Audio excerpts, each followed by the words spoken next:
I think the outside world still has a very inaccurate view of birding. People think of birders as being geeks or dorks or wimps. Kind of nerdy. The nerds in the tweed jackets. Their crazy attire and the binoculars hanging from their neck. Well, I mean, I think most people think of bird watchers, they think of, you know, gray-haired old ladies. Old ladies in tennis shoes. A somewhat negative image, I think. When I was in high school, I got incredible grief for being a bird watcher. It wasn't a very cool thing to do as a kid in the 1970s. They'd poison my bird feed and my feeder I'd have outside. In the 50s and 60s, it was unusual.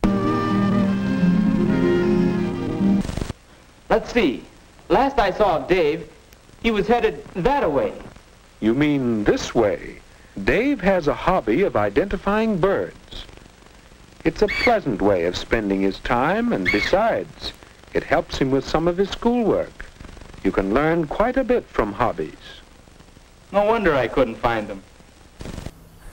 Well, the view of birders is definitely changing, and it's changed a ton in the course of the last 30 years. There's so many people bird watching now. Some statistics you read say there's 71 million birders. The fastest growing outdoor recreation in the country. More money is spent supposedly on birds and bird watching, if you could, you know, feeding birds and stuff, than on baseball. I think people are pretty receptive these days. Less people giving me a hard time and more people wanting to see what I'm looking at.